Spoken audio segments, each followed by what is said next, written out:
Here at Fudo, we believe in tech freedom, but this means a lot more than simply giving you software that are alternatives to Google's malware that you could put on your Android phone. We also believe in all types of tech freedom, and there is no person who needs tech freedom more so than people in the abilities community. One of the recipients of a Fudo grant recently from Aaron Wolf was Mr. Thomas Queter. Thomas Queter now runs the Mobility Independence Foundation after providing funding to his nonprofit, similar to how Aaron provided funding to mine. Thomas Queter believes that everybody, regardless of their abilities, should have the freedom to get around, should have the freedom to be able to leave their own home, to be able to live a normal life like anybody else in spite of their abilities, regardless of whether they have been in a car accident that has ruptured their spinal cord, or somebody who has had to have an amputation as a result of a serious injury, or simply somebody who was born with a disability. He believes that they should be as able as anybody else. And unfortunately, there are forces that work within the industry of ability-related devices, such as wheelchairs and walkers, that make it close to impossible for many people to lead a normal life. His goal is to create open-source wheelchair designs that allow anybody, regardless of their situation, to be able to have a device that they can get fixed in days, rather than waiting 3 to 6 months to get something as simple as a power button from the manufacturer. Further, he wants you to have devices that actually allow you to live your life, to not have to live in fear of a curb that's 1 or 2 inches over being ADA compliant. He wants people to be able to better live their life through having freedom over their tech. And that's part of our mission here, so we're happy to fund him. I'm going to be showing you some clips from the Houston Abilities Expo that he invited me to. I was humbled, honored, and excited to be able to be there and talk to so many people to get a little bit of insight into their world. I think that Thomas's passion for what he does is going to absolutely shine through here. His dedication to ensuring that everybody in his world is able to have the same freedom as people in mine. His passion for devices that are well designed. His passion for people to be treated with respect, dignity, and to have the same level of freedom that we want people to have here with their software. Whether we're talking about programs like Fudo Keyboard and Image that allow you to have sovereignty over your personal data, or we're talking about Thomas Queter's projects which allow you to have sovereignty over your life. We believe in tech freedom in every way, shape, and form. And I hope you enjoy this video coming up as much as I enjoyed going to the Abilities Expo in Houston and being shown around and given a tour by Mr. Thomas Queter. In the beginning, I'm going to be showing you just a few minutes of just clips so you can kind of get an idea what's going on. And then after that, I'm going to show you the full expo of us walking around and just talking to people and getting a little bit of insight, not just into their world, but also into how Thomas's nonprofit is going to be able to improve their world for the better. I hope you enjoy. Look at the front of this chair. You see that orange spring? Yeah. Is there anywhere for that spring to go? Is there any travel in that spring? But look, it's already compressed. What you see is that there's not going to be any more compression left. How is that going to absorb any shock? I'm going to show you something. So we talk about stability, right? The frame on this actuates, right? You're going to want to walk around the chair after I get my wheel up on this. This is built for actual freedom. Yes. The solution does not have to be forcing everybody to make their property accessible. The solution has to be technology that doesn't have to worry about accessibility. We are creating a competing supply chain. So the reality is that when we design this tech, we need to actually think about it from the perspective of those who use it and not from those who are trying to solve a problem they don't understand. Right. So I'm a disabilities advocate for 26 years now, and what I hear most often from people is, I'd like to be able to leave my home. So you have high standards, sir. I do, because I believe in being active and living a life. And you should have high standards. Everyone should.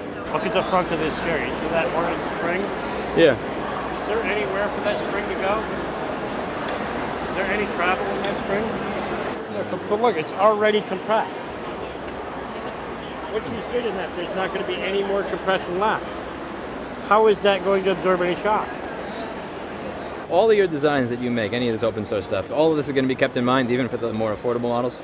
Yeah. Like it all has to be freedom-based. I need to be able to get around. I need to be able to get over these bumps in the sidewalk. Yeah. Where does open source wheelchairs come into play to try and fix these problems? Yeah, it's a necessity. It's at its worst if it's just only being able to be repaired at one location, and that's the individual selling it. That monopoly, if they're the only ones that can fix it.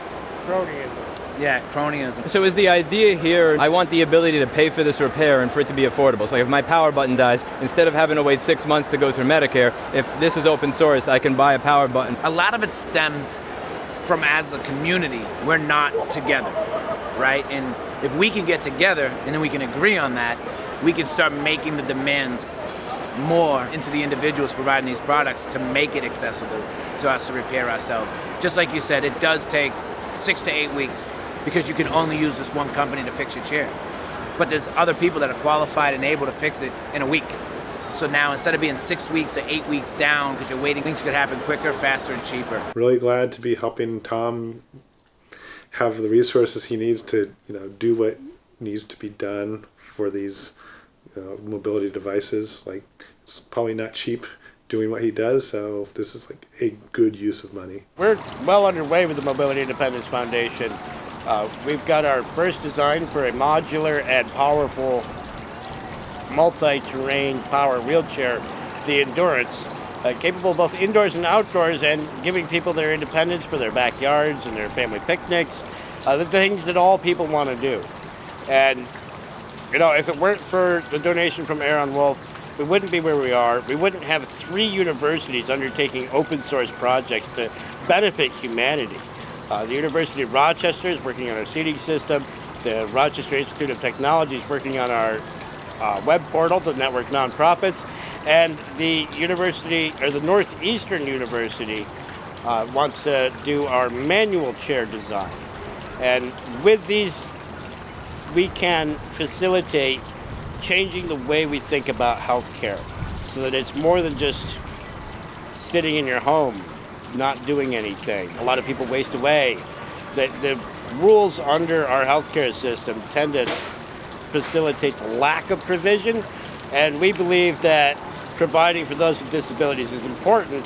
And I like to say that the best way to include those with disabilities is to endow them with what they need to include themselves. So we're mostly interested in user experiences. And what we're finding when we talk to people in wheelchairs is are you familiar with what's colloquially called the in-home rule? For Medicare? Medicare, Medicaid? Yeah, absolutely. Do you know what it means? Well, yeah, they have to use their wheelchair. They're only going to fund a wheelchair while they're in their home. Right. Right, so outdoor use is not. Right. I worked for a vendor prior, so Yeah. I played the insurance game for about 6 years. It's fun, isn't it? It's so much fun. I have a question for you because I'm a complete newbie to all of this. I'm just I'm a wannabe philanthropist. So when it comes to this, when they say they don't cover it for outdoor use, how does that work with regards to getting food, living your life, all that kind of stuff? So if the way that typically Medicare and Medicaid will word things is that if it's not medically important, then it doesn't matter, truthfully. So if you have, say a client requires a caregiver, or if somebody lives with them, then why would they need to leave the home? Okay. So their idea is there is no need for anybody who's less able to have any sort of independence or autonomy. I mean, that's how I feel. Truthfully, they probably wouldn't word it like that, but I think that's how they approve wheelchairs. I work in totally different element of the repair industry, and they have their own particular vocabulary to dress that stuff up and make it sound look good. Well, what wording would they use to try and make that sound good? For a denial, typically you'll see a denial based on let me think of the phrasing that I've heard in the past, because I've had denials for this reason. There's no medically driven or medically important reason for the client to use for community use. So the problem from my perspective as an advocate of 26 years is, when you gain a disability, you still have to parent your children. Absolutely. You still have to provide for your household. I completely agree with you. Right. And that was my biggest fight with Medicare. So I would learn loopholes. I would learn ways to phrase things. Yep. One of the biggest things was be by yourself. Yeah. Truthfully, I would tell people, try not to call on a provider, even though it was dangerous. Try not to call on a provider. Try not to have these services attached to you, because you showing that you have help means that you have help. You don't have to go anywhere. You don't have to do these things. However, if you're trying to do these things independently, I can use that as justification to purchase your equipment. Right? So the reality is, though, that when you do have some help, you don't usually have 24-hour help. Absolutely not, because they won't fund that either. Right. So I luckily have been very, very grateful to work with extremely educated therapists who are able to use those phrases and know to show that full 24 hours versus, they're only in a wheelchair for 4 hours a day, but where else are they? Are they in bed? Are they stuck in bed without this wheelchair? Or, how many times a day are they able to transfer out of that because of only having a caregiver 1 hour every day? Okay. So, have you worked in other states at all, or just Texas? I've only worked in Texas. Okay. I have again, just a very ignorant question for myself. So hypothetically speaking, you'd be talking about Medicare. Say I have a private insurance like Blue Cross Blue Shield. Hypothetically speaking, let's say I walk over whoever set up the rug outside by the entrance and I need a wheelchair. Do they give you any sort of different latitude when it comes to freedom with getting a wheelchair, or do they tell you it's no going to a grocery store, no going outside or living your life? Typically, they follow Medicare rule. So Medicare writes the standard. The government writes the standard for how all private policies react. So they're going to typically only follow whatever guidelines that Medicare and the government has created. Doesn't that sound like they're forcing private insurance to not compete with Medicare? Right. Top question on that interview that I did with you is what makes a wheelchair cost as much as a Corvette? Because yesterday you were talking about some of like the standard issue ones, like the $3,000 to $7,000 ones that the insurance company try to stick you with. What makes 165K? Capability, freedom. If it's good enough to get you outside of your home, it's going to cost more. Can you give me just some of the subtle differences? Because when you say freedom, what I hear in that range is I can go over a curb, I can go uphill, downhill. Like, give me what other specifics are there? Like the most commonalities that frustrate you if you were in a $3,000 wheelchair. Right. So in a $3,000 wheelchair, I wouldn't be leaving my home. And this goes back to what you said yesterday. If you're possible to repeat it today. You were talking about the minimum standard for health that an insurance company, whether it's Medicare or expensive private insurance or mid-range private has insurance, for what they consider acceptable for you. Can you talk a little bit about that bare minimum acceptability for them to consider you're good, we did our job? So if it's not medically necessary to keep your heart beating, it's not covered. Now, one of the things that, I may be being silly here, but like one of the things that I need to keep my heart beating is food and water and stuff like that. Exercise. And sometimes I have to go outside to get food. So how does that work? They expect you to be cared for by others. Wait, now I understand. So Blue Cross Blue Shield, hear me out. They get you a live-in home aid, and they have somebody pay for your food delivery back and forth, and they make it for you. Is that what they do? They expect your family to do it, which does actually, it wears down the family unit. Well, again, I don't have as much experience with this because my father got his knees replaced really late. While he was going through a lot of the suffering and pain, you could hear his bones grinding because he had nothing left. He's very stubborn. He still doesn't do wheelchair. He goes through Walmart like he's the Tin Man from Wizard of Oz. He doesn't like the idea of being dependent on anyone. It would kill him inside. There's this fundamental culture in any of the abilities communities of don't help me if I haven't fucking asked you. So the idea that the insurance companies and all their policies go completely fundamentally against the entire culture of the community. I imagine if any of these insurance agents had to spend even 10 minutes living under the standard that they had for you, they would jump off a bridge. My mother is actually known for telling people like that. An aluminum bat would teach you what it's like. Aluminum bat? Yes. Would she say that while holding the bat? Yes, she would.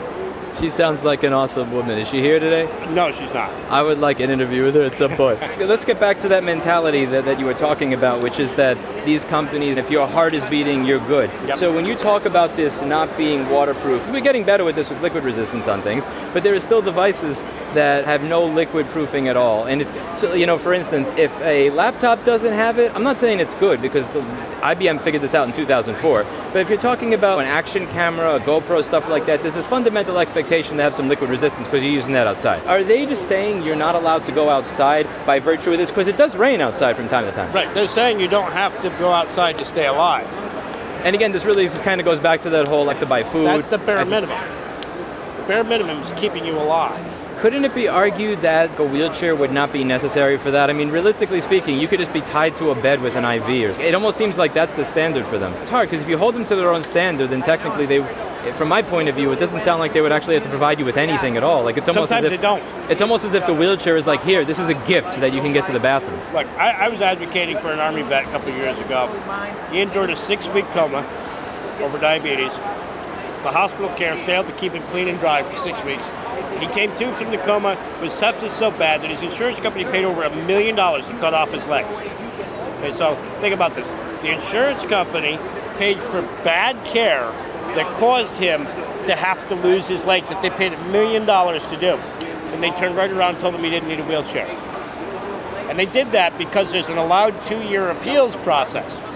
Now, he's a legless diabetic. What happens to a legless diabetic who's in bed for 2 years? he died. We're killing people. Now, one of the things that also bothers me in my industry, I'm kind of curious what the parallels are with it's not even so much them making mistakes. To be clear, obviously the mistakes in your industry and you're a verticalist, there's much greater consequences than in mine. But the thing that kills me is not the mistake, it's the complete lack of accountability, it's the lack of responsibility, it's the gaslighting, it's the you're holding it wrong, it's a few number of people, a small number, all this other bullshit. So what was the liability, the accountability, or the admission of fault from the insurance company in that case? In the case of him, none. They followed the rules. So that's what happens when you put regulatory systems, bureaucrats, and shareholders in charge of what we need. It's all set to be that way. What were the rules in this instance? And I understand that I may be getting just a little bit too... It does vary from state to state, and it does vary from insurance to insurance, but the general rule is it has to be, quote, medically necessary. And that definition changes continually. It changes so often that social workers don't know what people qualify for. It's just a weird thing. I'm not saying that you should have less, just to be clear, but I'm just trying to demonstrate how ridiculous the insurance company seems to be being here. Medically necessary. I mean, do you technically have to even have this at all? If the concept is that your family is going to be taken care of, your family is going to cook, your family is going to get you food, your family is going to fix whatever's broken in your home, if you're even allowed to have a home under these pieces of shit, would you actually need this? Technically, you could piss in a cup in bed. Technically, you could just shit yourself. I mean, what's wrong with you? I've actually been in those situations, and the reality is that for a lot of people, particularly if you gain disability, even just listening to this, my watch is literally telling me my heart rate is abnormal because it's just pissing me off so much listening to this. This is not acting. I have witnessed people gain a disability and have their families walk away from them. Can you imagine that? But in this case, it is just technology. It is just, I like to say the best way to include those with disabilities is to endow them with what they need to include themselves. I mean, when you go to work, you use a car, right? Yeah. Well, imagine if you didn't have a car. I build an electric bike that blows up and burns my nuts off because I bought batteries from Unipack Power. Well, there you go. Or I just don't go to work if I'm in Houston because there is nothing that you could do here if you don't have a car. Right. And, a lot of people gain a disability and they already have children. They already have a wife. They already have a home. And it is very common for them to lose all of those things. When you need a repair in your wheelchair, how long does it take? Just to get the appointment in, it takes about a month.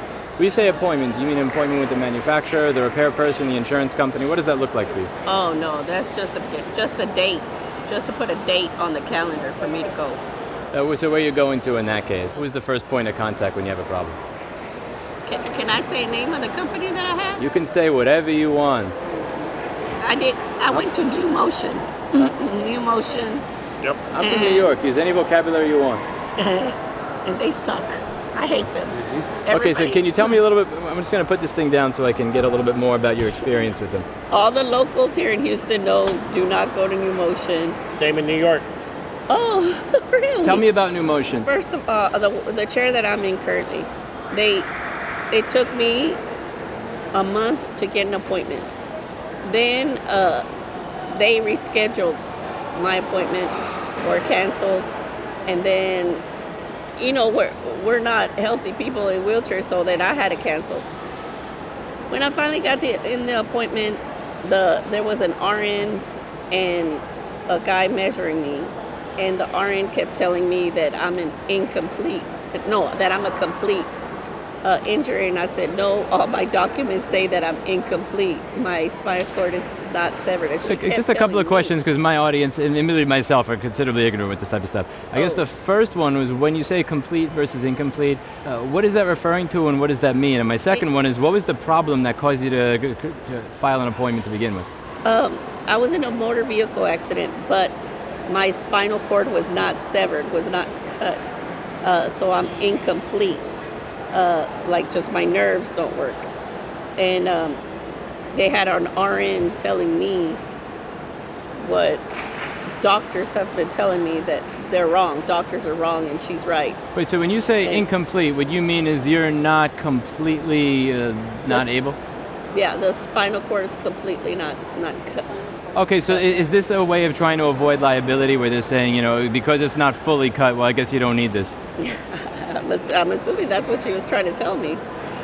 So when you say appointment, was that an appointment to get into the device, or was that an appointment to fix it? To get measured for a new wheelchair. So, and then the measurements were wrong. My feet, my legs dangle off of this wheelchair. The cushion is not, the seat is not short enough. They just measured me wrong. So the seat is like this, and the back of my legs are so backed up because they made it too long. So the back of my legs are hitting the seat, and that's causing circulation problems right now. I can see that right here. Yeah, and so my feet are blue. Mind if I just see Cutting what off it- the circulation. Cutting off your circulation. Yeah. Mind if I get a look at that? Yeah. I can help you out. Thomas, can you explain to me what Okay. it is that I'm looking at here? All right, so I'm going to ask you a couple of questions, and I hope I don't make you uncomfortable. Do you have sensation in your legs? No. Okay. So her spinal cord was not cut, but she is technically paralyzed, right? Right. And that's a differentiation that's made by a doctor that an insurance company uses to qualify or disqualify various aspects. But here's the thing. She was talking about being measured for the chair, and they get this wrong all the time, especially with manual chairs, but also with power chairs. You can see right here, her calf is up against the seat. She can't feel her legs, but that's cutting off her circulation. So you don't even have the ability to have awareness of the health problem that's being caused by it. Not until she takes off her shoes and looks at her blue feet. Like, I remember I bought an Aeron chair, and I bought the wrong size. There's size A, B, and C. I was being cheap. I wanted to buy it on eBay, and I saw they had a different size, and it was causing me pain. But if I couldn't feel that pain, I would not adjust my situation. Right, and not only that, but in this situation, because she can't feel it and it's causing a problem, some people end up with serious problems over there. You can go septic, you can end up with amputation, you can end up in a much worse situation just because they failed to measure it correctly. I have to get surgery. The blood flow's not going to my legs. I have to get surgery now because the circulation is stopping. Yeah, because of this. So you have to get surgery as a result of being measured improperly for this product. Yes. Now here's my apologies for how ignorant all this stuff is. I'm trying to learn and teach people. When you say they measured you wrong, who does this process? Is it a doctor of your choice? Is it a doctor of the insurance company's choosing? Is it the manufacturer of the wheel? Whoever is making the custom wheelchair, and to me that was New Motion. So it's the manufacturer of the wheelchair. So that they call them providers. New Motion is one of few providers left. After the ACA passed, 75% of providers went out of business. Now, is this like a Tesla situation where you go to them and they own every place you go to, or is this something like a car dealership where everybody's their own franchise? So a provider is licensed to do this by the manufacturer. Okay, so it sounds like you have Ford the company and Ford your dealerships. It's very simple. It's very similar to the Apple model, right? You have to buy a license to be a repair shop, right? In theory, I would never be allowed one, but yes, in theory, that's how it works. Right. So you have to get certified by them and go through this. Okay, that's interesting. So how are the problems like this solved in general by what it is you're trying to do? Well, you get to choose yourself for one. You get to work with people you know and who care about you, right? So that's the other thing, right? Somebody recommended. They put these divisions between you and what you need that removes the care from healthcare, right? I mean, if your community, people who knew you, were actually looking at this and thinking about this with you, that wouldn't happen. Post your foundation existing, let's say 5 years down the line, you get things set up as much as you'd like to. How would her experience have been different? And tell me what and why of everything. Right. So with us, ideally, she would be working with a local nonprofit that we facilitate to do this work. And they're already going to care more than someone who's just doing a job, right? And that's what happens. People get into this industry because they care, but then they still need a paycheck, so they're not going to leave the industry once they figure out how bad it is. I've seen ATPs and people who work in this industry leave because it got worse, but most of them are going to stay because they still need food on the table. So what we end up with is everybody is captured by this. People who work in the industry don't like how bad it is, and yet they're still there. what else are you going to do when that's all you know? So in her situation, she would be going to a local nonprofit to get fitted. And ideally within the community where people already know her. I mean, if you're helping someone you know and it's because you care and not because of a paycheck, then you're going to do a better job. You're going to listen, you're going to communicate, and you're not going to be checking boxes and using a regulatory system to decide what she needs. You're going to be asking her and looking at the situation. You're going to see that her leg is pressed against the seat. So in addition to working on the open source designs, you also want to be able to create a network so that people can search for a directory of people that are going to care. Kind of like if Yelp wasn't junk, but for people who are looking for these types of products. We just submitted to Rochester Institute of Technology for them to develop a web portal so that we can network these nonprofits to facilitate better repairs. And once that's done, we want to use that to release our designs. So once you have that little network of nonprofits, it's going to be easier for you to actually have your own distributor network if you start building up in the beginning. We are creating a competing supply chain. By the way, thank you for answering my ignorant questions. I really appreciate you taking the time. Sorry. Thank you for asking us. Pleasure meeting you, To man. put you on the spot, but we have to talk about these things. Because if we don't, nobody listens. Yeah. I had no idea. 99% of what I'm learning yesterday and today, I would have never known for the rest of my life if I hadn't actually shown up. Yeah. I even talked to like the president of the company at New Motion. Yeah, I'll call you right tomorrow and we'll talk about this more, and never call back. Yep. So I mean, I've gone And he's in that same situation though. He has a job, he wants that paycheck, and that's all he cares about. Because he doesn't know you personally. You're not his neighbor, you're not his wife, you're not his daughter, you're not someone he went to school with or someone he plays sports with. You're a number. Yeah. I think they're interested in the people, from what I noticed, the people that have the big bucks, the people that got that money from whatever settlement they got. So, Medicare. The failures in these systems are all about greed. All right, thank you. Thank you very much, man. Okay, so what are the... Hey, it's a pleasure to meet you, my friend.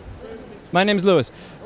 Okay, so like, what are the advantages and let's say disadvantages of getting this versus, let's say, what type of traditional device that Thomas has here? Advantages. One of the advantages is an emotional advantage, eye level. Right now, I'm talking to you eye to eye, face to face. That's important for a lot of people that goes overlooked. And another advantage, high rise stuff. You get 3 or 4 inches, you stuck like Chuck. You can't go nowhere.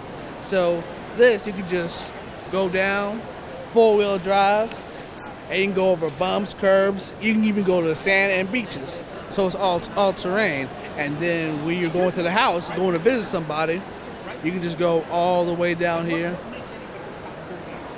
And you can maneuver really, really well. So that's another important factor. So there's different settings for different vocations and for different locations. So this is an advantage for other power chairs. So the other wheelchairs we were looking over there were like $7,000 to $8,000, and the lovely woman there was talking about how difficult it is to get any sort of insurance company, whether Medicare or private insurance, to even give you something like that. They say, if you can get around inside your house, we don't care if you can get to the grocery store, we don't care if you can get to work, that's good enough. Is this solely a private purchase type of thing? If you were to go to an insurance company and say, I want this, do they just laugh you out of the room, or is this something that is covered under certain circumstances?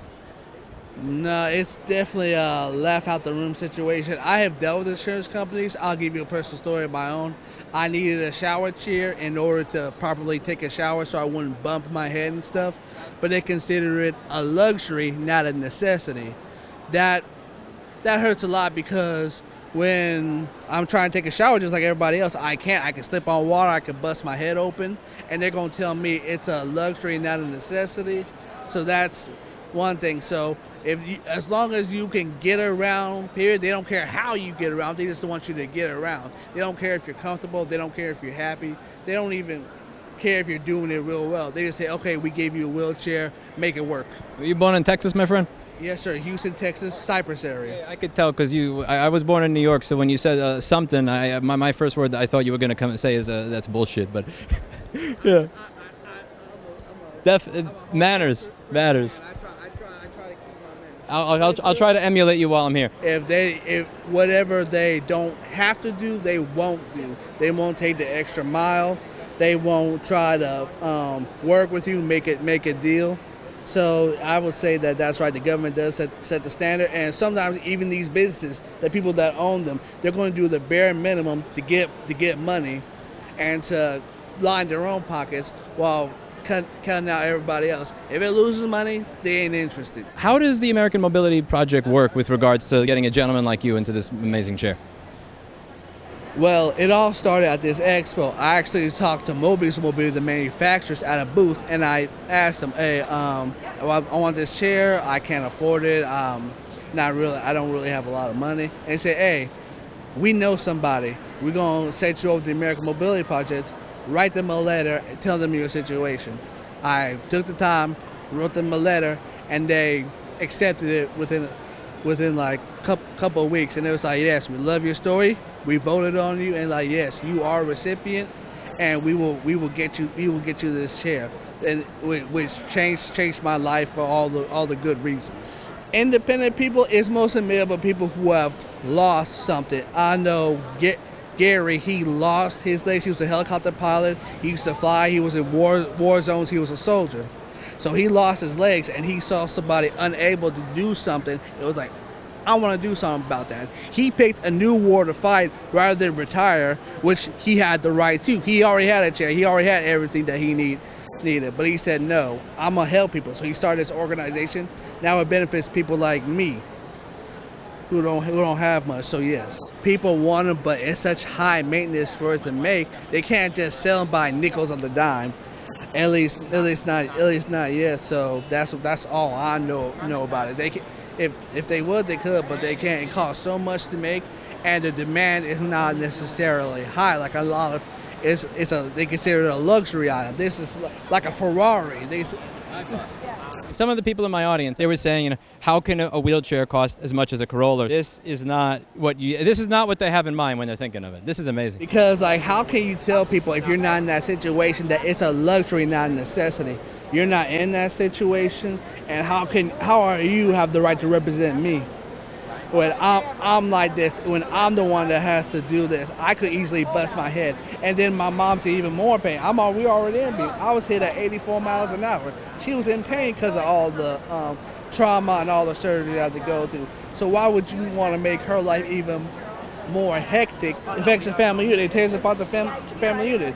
We're already grieving. Now you want to nickel and dime us. Now you want to make stuff harder for us. You want more money out of us. It's just not right, period. That's all I got to say about that. It was a pleasure meeting you, my friend. Thank you so much for taking the time and humoring all of my ignorant questions. So Mark's a mission partner of ours, and he's developing an app to network accessibility and the things you can do as a disabled person. Like, because it can be hard to find things that are very accessible and activities. And so he's trying to make sure that everybody has access to all that information. These chairs, right here. That's a chair developed to go on the beach. Okay, yesterday you have the iBot, the thing that stands up. You have a wheelchair for the beach. So this is a beach wheelchair? Wait, how are you supposed to do it like this? No. Okay, so I see. So the wheels are kind of like a little bit balloony. This is what I would do. I know, that's what I would You have to figure out how to make Okay, I am assuming that it's stupid that I'm even asking this question, so feel free to tell me.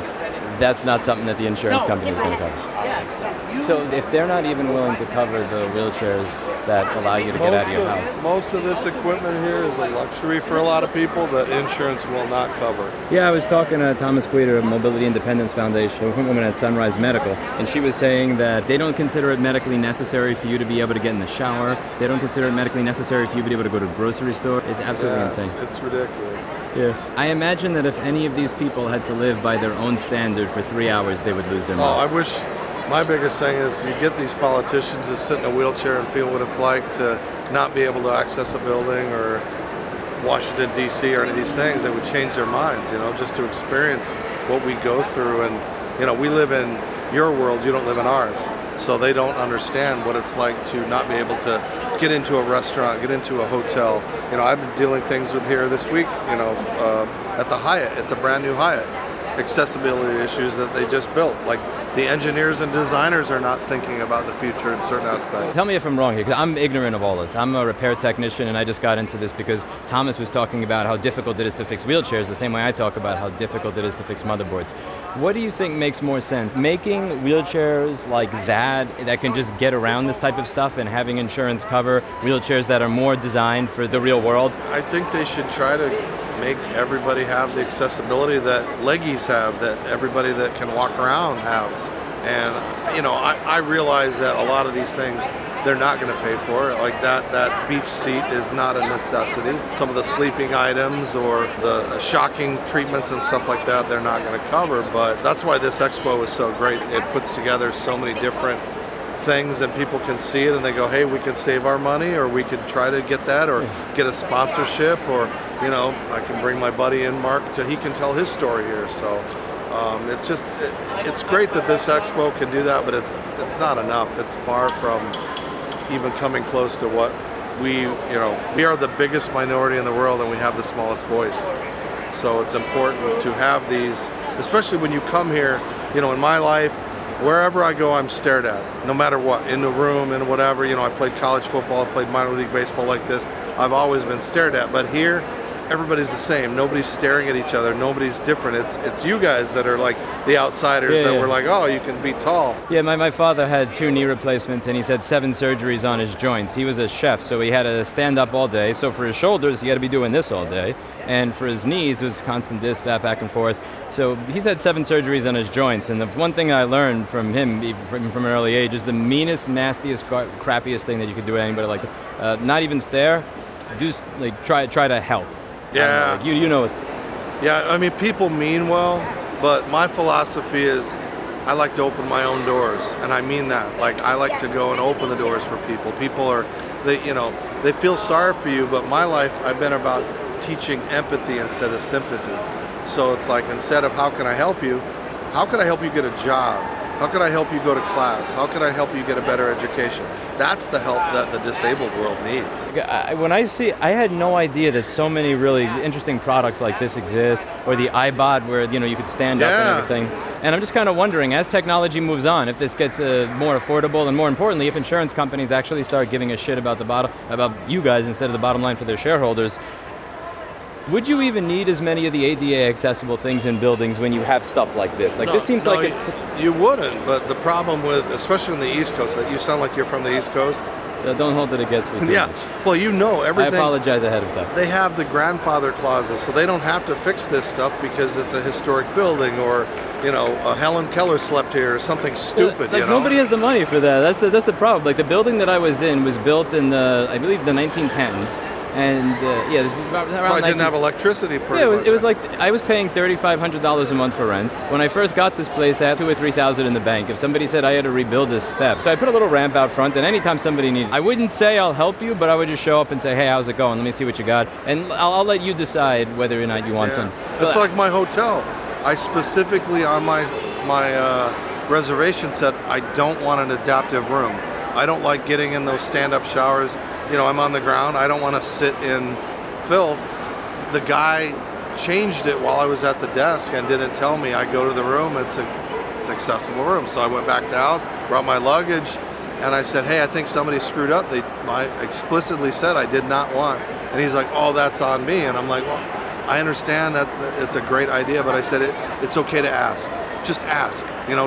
It's not upsetting. We understand. Just ask. Yeah, I think it's weird when it comes to these things. There's this assumption that they're the first person that did that, so you shouldn't expect it kind of thing. No, everybody thinks, they ask me, they assume it was war, and then they're embarrassed because they always say thank you for your service, and I've got to go, I didn't serve. I was born this way. And then they're like, oh, I don't want them to not respect people in the future, but it's like, it's easier to say, hey, how did that happen, rather than assuming that it's a military type thing. So. It was a pleasure speaking to you, my friend. Yeah, thanks. There was a lot of these initiatives, particularly in New York City, try to get buildings that are 100 or 200 years old, that are rented by broke people that can barely pay their bills, to make the building as ADA compliant as possible. If insurance companies were actually willing to spend the money so that people could get iBots and stuff like this, would that be as important? Or in So that's exactly what our initiative is. We're trying to make a chair that's more capable, so all these ADA violations don't matter so much. me personally, if I had to choose, again, I'm not in your position, so tell me if this is inappropriate. If I had to choose between trusting that the world actually did things to code or just give me some shit like this, I would choose the shit like this. Right. So the example I like to use, upstate New York, there's a lot of ground heat every winter, right? So every parking lot becomes an ADA violation every year. We could technically sue them all every year to repave their parking lot. But then you end up with a lot of empty buildings that are accessible. I have never looked into the figures, but the amount of money that it would take to retrofit all these buildings to be ADA versus the amount of money it would cost to give you this instead of that on wheels, which I imagine, if the insurance company had their say, you would get that on 4 fucking chair wheels to an Amazon chair. Yeah. I mean, look, technology solves the problem better than regulation. That's just a fact. Yeah. If you can get over that pothole, you don't have to worry about there being a pothole. I would rather the money be spent on this type of stuff. The solutions to all of these problems are, especially today versus the 1980s when the ADA was passed, the solution does not have to be forcing everybody to make their property accessible. The solution has to be technology that doesn't have to worry about accessibility. Yeah. So one thing that I've noticed, this is my first time in Texas. So talking to individuals, in New York, the average wait time for a custom power chair is about 2 years. 327. Here, I'm hearing it's about a year. Sounds like the wait time to get a license renewed. Right, or an but here audit it's done. about a year. See, my thing So that's the difference in states handling their Medicaid and Medicare differently. I'm happy that it's half the time. That's awesome. Right, I'm but it's still unhappy a that year. it's. How are you supposed to wait a year to live your life? Well, I agree. I agree that you shouldn't have to wait a year. Sir, How you doing? it's a pleasure to meet you. I'm Lewis. Lewis, very I've heard nice a lot to of meet amazing things about you. Thank you. Yeah, so like That's right. from It's all my lies if it's coming from him. When I met him, he was carrying his leg. Can you tell him why? Why was they carrying my leg? Yeah, you were in the manual chair and you were what, uncomfortable with the fit? Yeah, well, not just the fit. I think my battery died. Oh. I think my charger was broke, and I might have been swollen from wearing it for too long. you don't have to That's charge what you're that. talking about. You Yeah, don't you have to charge gotta that. Yeah, you gotta charge it right here. It's a magnetic charger. Oh, okay. So it is. Wow. This is over the past 10 years. All these companies make it as difficult as possible to be able to fix what you own. So They do that in the car industry too. Yeah, well, a lot of the car industry. What I realized is the more I went on talking about it in my industry, the more I realized it exists in every industry. Tractors, wheelchairs. I would show up to these hearings and I would see people talking about how their wheelchair is equally as inaccessible as my stuff. So we got a bill passed in Colorado trying to help make parts available so you're not stuck waiting for repairs. And he wanted to make open source wheelchairs. More than wheelchairs. We're getting requests for everything from walkers to canes, you name it, because there's so many problems in the system. A gentleman that we actually work with, his daughter has a disability and she's growing. So the walker she's using is now too short for her, but they won't qualify her for the next size up until she's tall enough. And that means she has to spend that time growing, being uncomfortable and potentially hazardous until they approve her for the next size walker. The idea of open source wheelchairs appeals to me because then you don't have to worry about somebody else limiting your ability to fix things. However, from everything that I'm hearing from all these manufacturers, and I don't know if they're telling the truth or full of it, is that most of the problems with repairability is not the proprietary nature of the wheelchair, it's that Medicare as well as private insurers are equally horrible with regards to anything that you need. Where does open source wheelchairs come into play, or open source equipment like this in general, to try and fix these problems? Yeah, it's a necessity. Just only being able to be repaired at one location, and that's the individual selling it, right? Like, so, you know, for that to happen, that monopoly, if they're the only ones that can fix it. Cronyism. Yeah, cronyism. So is the idea here not even about dealing with insurance, it's just I want the ability to pay for this repair and for it to be affordable. So like if my power button dies, instead of having to wait 6 months to go through Medicare, if this is open source, I can buy a power button or buy a, I don't know, like the Sidewinder joystick thing that you've got going on here. $3. I love the Sidewinder joystick that you put on here. This thing's awesome. Just $20. This reminds me of my play in Need for Speed 2 on my Pentium 2. Oh man, I miss that game. Huh? I miss that game. Me too. A lot of it stems from, as a community, we're not together, right? And if we can get together and then we can agree on that, we can start making the demands more into the community and into the individuals providing these products to make it accessible to us to repair ourselves. Just like you said, it does take 6 to 8 weeks because you can only use this one company to fix your chair. but there's other people that are qualified and able to fix it in a week. So now instead of being 6 weeks or 8 weeks down because you're waiting for, again, Medicare, Medicaid, or an insurance company to approve it. So what happens after waiting 6 weeks and they don't approve it? Then you got to reapply or do something and wait another 6 weeks, and then you're going to go out and find it and repair it anyways. So if it was accessible and easy for us and the technology was available to us to fix it or to utilize other people, things could happen quicker, faster, and cheaper.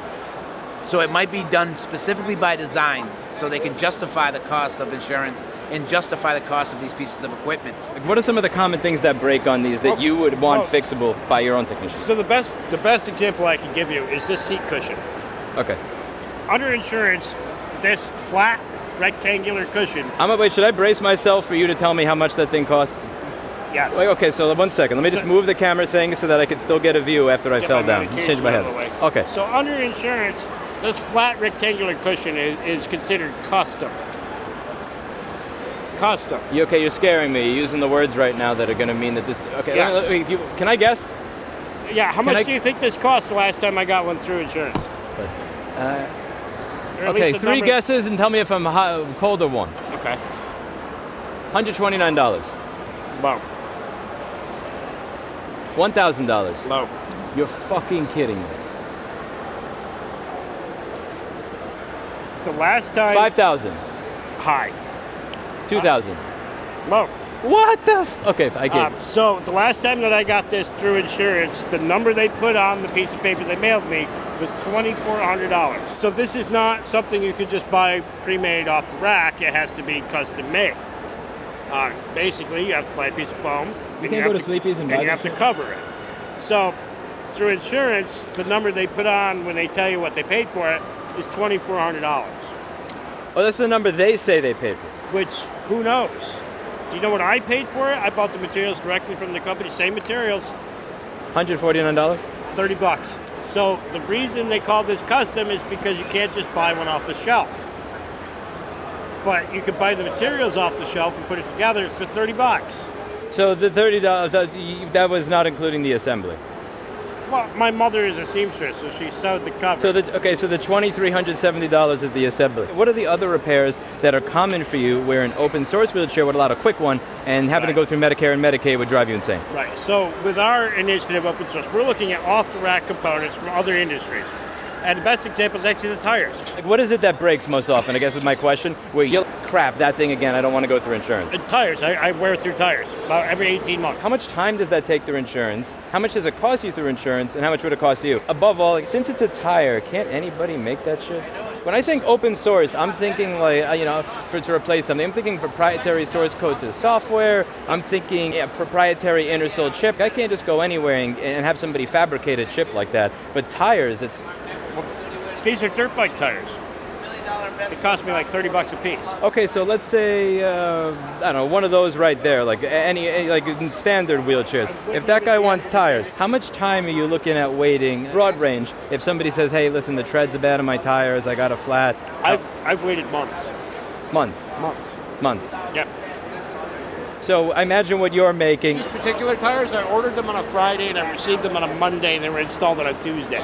You were talking about the HID, Human Interface Device. Okay, this is the type of stuff that I kind of understand. So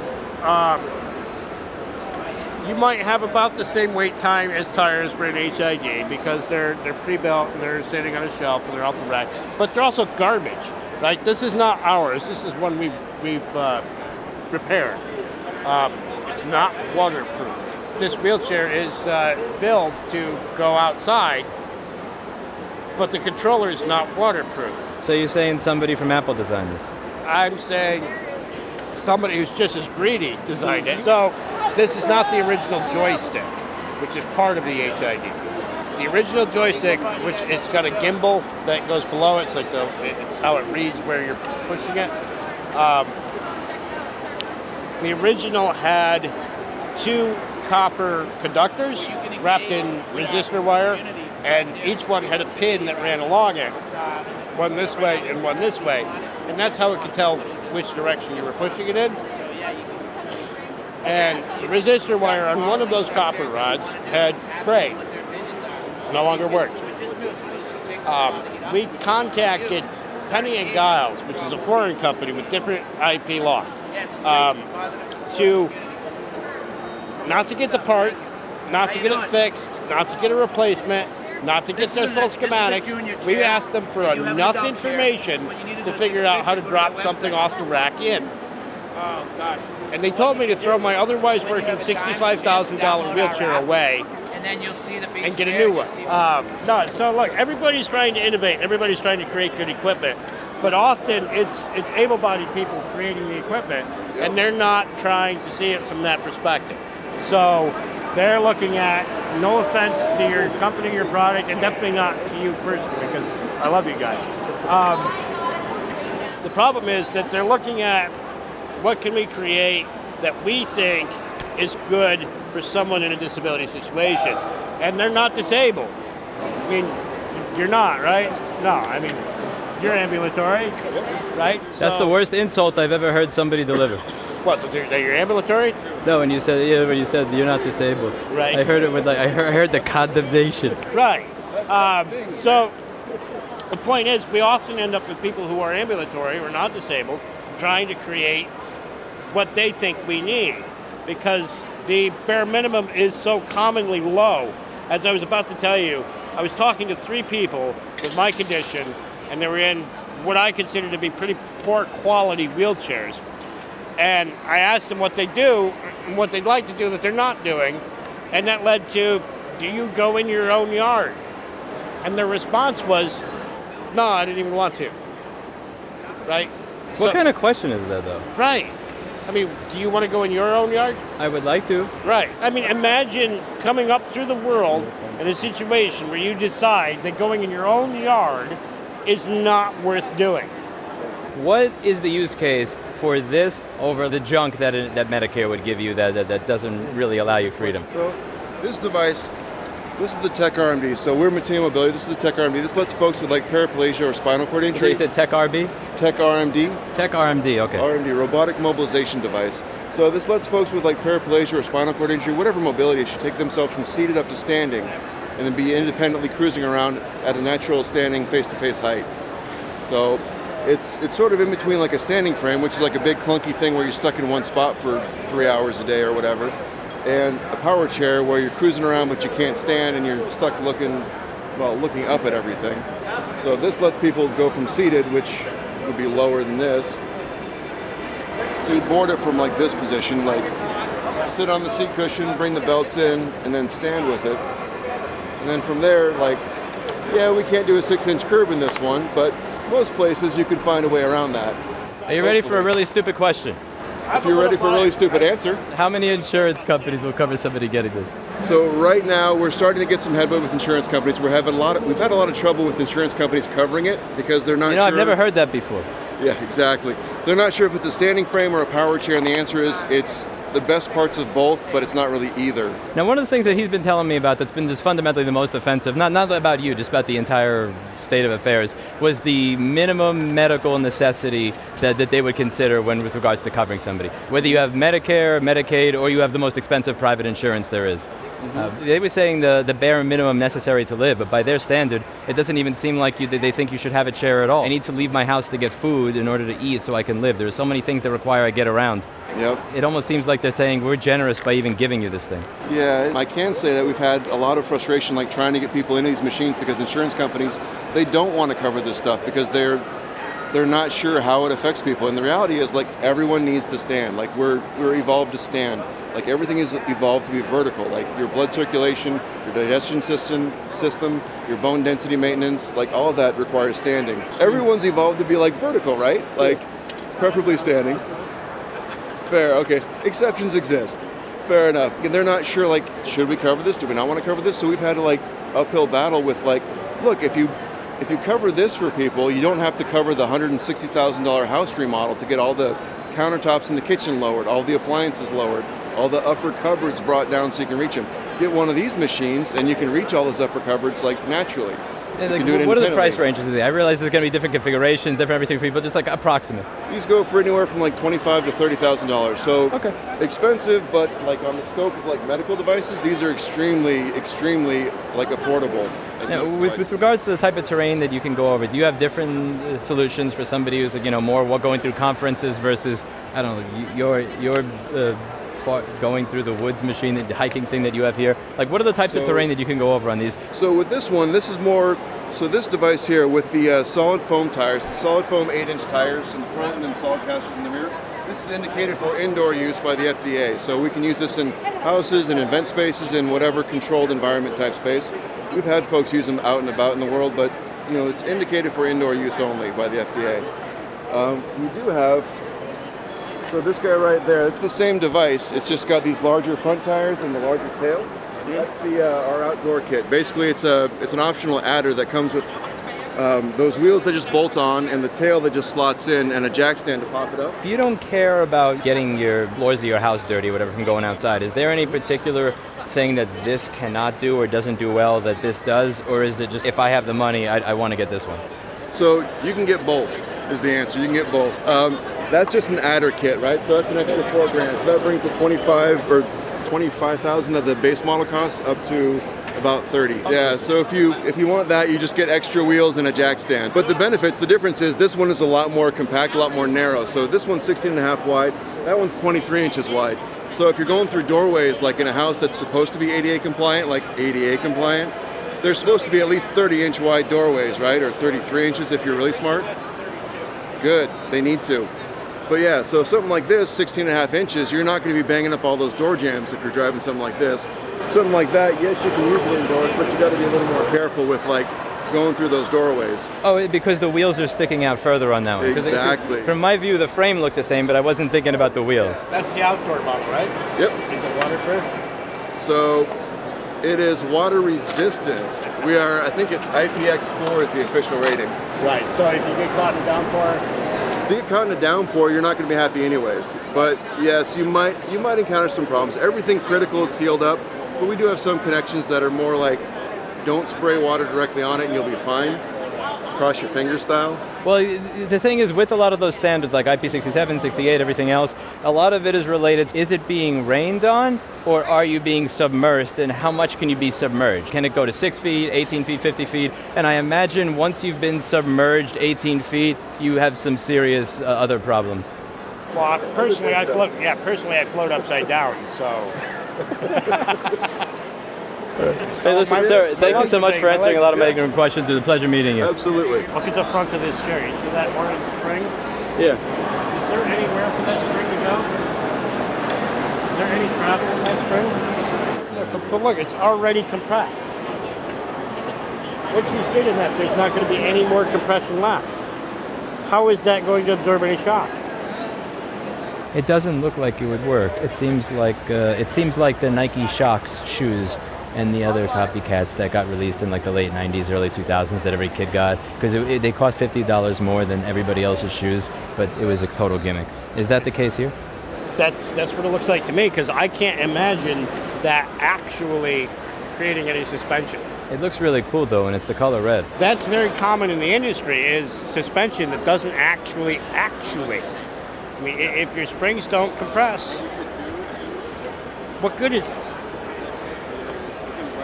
You're like the anti-salesman. I love it. I am. Yeah. Let's go. Yeah. Give me a tour. Hey, how's it going? Doing all right. Pleasure to meet you. Curious, where's the suspension in your model? I mean, how does it actually make itself to ride? We're mainly focused on lightweight models. Our entire objective is to make it easy, put in your car, easy to transfer, or take to a baseball game, take to a park. Right. So if you're going to a park, there's going to be bumps. Yeah. Where's the suspension? Well, that's what I'm saying. So we're more focused on the lightweight aspect of it as compared to. How much weight does the suspension add? I'm totally ignorant. I'm just a repairman. What'd you say? I'm totally ignorant. By the way, I'm Lewis. I'm just a repair person. That's how I met Thomas here. Yeah. How much weight does a suspension add for something like this? Lucia might have a better answer to something like that. So like I appreciate the lightweight aspect of it because it makes it a little bit more portable if you're taking it around with other people. But like, how much weight would a suspension add when you're talking about making it more usable for the average terrain? We've been talking about the insurance companies and how low the standards are for what is medically necessary. And a lot of it is you don't even need to be able to leave your house. Exactly. So like really all of these are obviously way better than that. But then he's kind of like nitpicking on the small details. Like, how do I get over bumps here? How do I actually move around? Yeah. And one of the things he's been saying is that like 99% of the people who are designing these, for lack of a better way to put it, not using them. Yeah, they're able-bodied, right? So the suspension on this chair weighs about 10 pounds total. And it's air ride. Yeah. It's air ride, right? So it would be easy to put a suspension on this that weighed maybe 4 or 5 pounds. A couple of springs. Yeah, that's it. Yeah, that was kind of the number that I was looking for when I said like plus 50%. So like when you said 5 or 10 pounds, like that gives me an idea. If a suspension added 100 pounds, I see how that's no longer a lightweight wheelchair. But if the idea is going for like the most lightweight wheelchair that's possible, really our objective. So we're looking for something you can easily put in your car, lift it up. Sell mainly to elderly people, and so they can't lift a lot of weight. And so when we tell them that this one is 10 pounds lighter than this one, it actually does make a difference. Yeah, honestly, even the do elderly people not have to go over bumps? No, they do, but that's the lightweight aspect of it. If you go over small bumps, it's really just meant for just traveling and kind of It's meant to be assisted. Let's be honest. What'd you say? It's meant to be assisted. Let's be honest. You're not going to get around most sidewalks comfortably with this. Not huge curves or anything like that. No. Not even small sidewalk bumps. Trust me, I know. And I'm sorry to put you guys in the spot. I mean, I'm guessing that you don't have to rely on these yourselves. Right. You don't have that perspective, do you? So the reality is that when we design this tech, we need to actually think about it from the perspective of those who use it, and not from those who are trying to solve a problem they don't understand. Right? So I'm a disabilities advocate for 26 years now, and what I hear most often from people is, I'd like to be able to leave my home. Thomas has no choice. I love it. For the value of suspension for people who are elderly and have arthritis and hip problems and knee problems, I don't think a few pounds is that big of a difference. Because it's either a few pounds or you're in pain for the whole time that you use it. In your opinion, is that a saving money thing, or we legit just never didn't think of this because the latter, and the people we were talking to were not. It doesn't seem like a money thing. It's insanely expensive. It is. It really does seem to be. People like you are not making this. Yeah. Having somebody like me make this after fixing MacBooks for 15 years. If that. No offense to myself, but I would have no idea to build this. Right, just like I said, I don't know how to build a rocket ship. Don't ask me to build a rocket ship.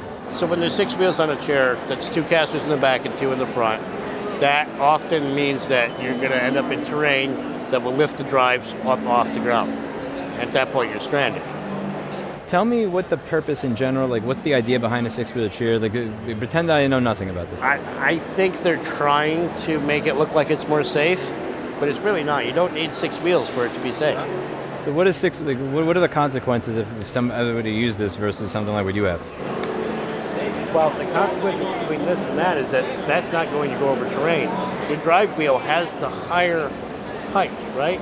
And your bumps are limited by that mid measurement on the wheel. Okay, so you can't go over a bump that's larger than that because the wheels that are the large wheels are in the middle. Right. So how do you get around on that if you're not on a flat floor? To my knowledge, that would mean that you can't go over... Right. So a wheel is kind of like this, right? And that midline height is the maximum bump you're going to be able to climb. So can you just demonstrate for me over here a little bit? So how high a bump could this go over? Also, is that suspension looks like a real one over there. Kind of. So you have high standards, sir. I do, because I believe in being active and living a life. And you should have high standards. Everyone should. You see the small wheels, half of the height of that small wheel is the maximum bump that will climb. So that is going to... I mean, I have cracks around the cement by my backyard that are larger than that. Yeah. Can you imagine going through the sidewalks in New York City in this? Oh, dear God. Right? Yeah, that would not work. How many people live in New York City? 8.5 million, probably 8.3 now around and there. Roughly 15% of them have a disability, and about 5 to 7.5% of those will be physical. I think they're trying to they're painting a picture of safety that doesn't exist. It's just the same thing. I'm sorry. That's almost just a rebranded of the Majestic frame we're looking at. I mean, look at it. Technologically speaking. Amscope, Amano, I wound up getting them from just some random factory in China, and they make everything. So I can request really small changes. I want the port for the camera at the top to have a particular lens adapter for it so it's clearer, but for the most part it's the same shit. And is that the same thing here where Often enough. I mean, that looks pretty damn similar. Right. I mean, or is it just them using, is that like a standard shock? Because that does not look like it's going to do anything. Like that shock is like for running over a cockroach. You ever notice how when McDonald's comes out with a new burger, Burger King comes out with a new burger, and they'll be similar? Yeah, probably made by the same poison factor. They're competing with the same marketing. Who is it? I think that's like Cisco that makes 90% of the food for all these different restaurants. Right. So I mean, if you need to compete with something, you usually try to follow it in some way. All of your designs that you make, any of this open source stuff, all of this is going to be kept in mind, even for the, like, let's say, the more affordable models. Yeah. It all has to be freedom based. I need to be able to get around. I need to be able to get over these bumps in the sidewalk. Yeah. Because I see you got shocks, but they're horizontal. So you see what they did with the front wheels on this one? They're a little higher up. Uh-huh. They're not sitting on the ground. Remember what I told you about that mid wheel being the max bump, right? So by raising this up, that can now climb something higher. So he has a point. These people really are trying to do it right. Right, but it's made hard for them, difficult. Because, I mean, would you make a product you can't sell? No, but it seems like the others are making products that make your life more difficult and they sell anyway. Am I right? Well, they sell anyway because of insurance or cost. One of the things I noticed that you lifted them a little bit off the ground so that you could actually get over. Yes, you can actually go over bumps, and I noticed that some of the others here have not. Yep. Yeah, that helps. And this is only required for clients that are over 200 pounds. Under 200, they go away. Yeah. Yeah, no, I'm about 250. Okay, yeah, so those go away for that. Is that covered by insurance? And it's not. Right, and that's an upsell that has to be paid by the user. That's right. That's right. Doesn't seem like insurance cares about quality of life at all for anybody. Don't put me on film saying that. You didn't say that. You didn't say a word, sir. Yeah, I mean, the whole industry is built around medical necessity. And what insurance companies find that's medically necessary is way different than what clinicians and what we would think as people with disabilities would think. And so so that new Outback four-wheel drive chair, it's not going to be a covered item, but it is something that will make a difference for a lot of people that have land and want to be able to get out and go see their property. So, that looks like something where, I wouldn't have to tell somebody, oh, you need help over this bump in my backyard kind of thing. And his whole thing is how so many of these don't really allow you true freedom. But something like that looks like it does allow you true freedom. Yeah, and your chair does. Yeah. So when I was a kid in physical therapy, I had a PT that he pointed at me. He said, "Find your independence, or else you'll end up in an institution." Oh, jeez. And he was right. Yeah. And I run into people who are afraid or even complacent about going in their own backyard. Mm-hmm. Yeah. You get stuck. Yeah. Yeah. I mean, it's amazing. With our technological capabilities today, do you think that's appropriate? Yeah, and it is sad because Medicare has kind of set the standards of what the shower chairs can be. Yeah. And so they make chairs that fall into those codes for indoor use. Yep. So all the manufacturers are trying to fall within that guideline, but also create something that will provide some kind of mobility outdoors as well. Right. And they all do pretty good, but not great. Pretty good. Not great, not even real good. Yeah, I mean, so pretty good is like a measurement of standard based on perspective. Yeah, right? yeah. That's all because of this same medical necessity dictated by Medicare. How do you feel about that? Yeah. Do you think it's right that certain people are being forced to lose out? Yeah. We got to play by the rules. I don't like it. Yep. None of the clinicians that work in this industry, I'm an occupational therapist, and none of the clinicians that work in the industry agree with it at all. But we're just trying to do the best we can within, the rules that have been placed before us. But yeah, I think our whole healthcare system needs to be completely overhauled. Thank you. You're the first person to be honest and not defensive. I really appreciate it. Oh, good. Yeah, no. Thank you so much for taking the time. I really appreciate it. Of course. Yeah, it's great to meet you. It was nice to meet you. You as well. Tom Queter. Great to meet you, Tom. All right. Y'all take care. So, and that points it out. The rules that oversee their industry are part of the problem. Explain to me a little bit more. Because I understand how the rules make it more difficult for them to be able to get you a wheelchair that you're covered, but explain to me what you mean in this, more specifically in this instance. So he just pointed out that the products that they develop have to fit Medicare's code. They dictate some of the designs. They dictate what you can get, yeah. They dictate whether or not it's good enough for you. I imagine the people dictating that are not the ones using. No, they're politicians. The worst kind of people.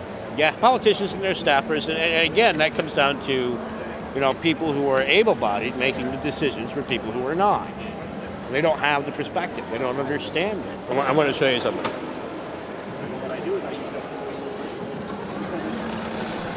Even if I hit him, it would be okay. So good. Yeah, so we talk about stability, right? The frame on this actuates, right? You're going to want to walk around the chair after I get my wheel up on this. Now I want you to go around the chair and look at all the wheels. Tell me which ones are off the ground, which ones are not touching. The only one not touching the ground is the one in the orange. But it's touching something. Yeah, every one of your wheels is touching something. And also this one, since the weight is being shifted over to the right, but it doesn't seem like the stress is bothering it at all. Right. So this is built for actual freedom. Yes. See, again, when you think about all these ADA regulations and everything else that are costing tens of hundreds of thousands of dollars, if that money were actually put into simply making like this, do you want to spend all this money remaking the world, or do you want to just give people what they actually need to be able to deal with the world as it is? And so now this company over here, as the gentleman pointed out, they're beholden to making sure their product can sell to insurance, which is not selling to the user. The other product over there where I got a little too critical, right? They're just trying to fill a gap as best as they can. And they're probably a private pay situation, right? Lightweight, cheaper, more people can afford it. So you're stuck with overregulated garbage or unregulated garbage, and you don't get anything in between. Do you remember Christopher Reeves when he hurt himself on horseback? I was very upset as a child when he gave a press statement afterwards, right? He came out on stage, he had a fancy wheelchair, he had all the gadgets he needed, and he stated something to the effect that it's a wonderful world where all people with disabilities have access to the equipment they need. He had millions of dollars. He didn't need to rely on Medicare or Medicaid. So this would be like Jeff Bezos living in a mansion somewhere in Michigan where they have lead in the pipes and him drinking water from his fountain and saying, tastes fine to me, kind of thing? Sort of, yeah. Anyway, pleasure seeing you again, sir. Thank you very much. Well, I hope you learned something.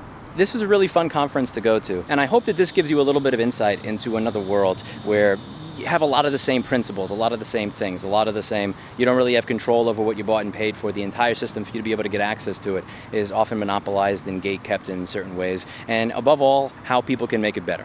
I like people like Mr. Thomas Queter because instead of just talking about it and then, quitting, one of the things he always says is, I'm Thomas Queter and I'm no quitter, is that he's actually trying to be a part of the change he wants to see in the world.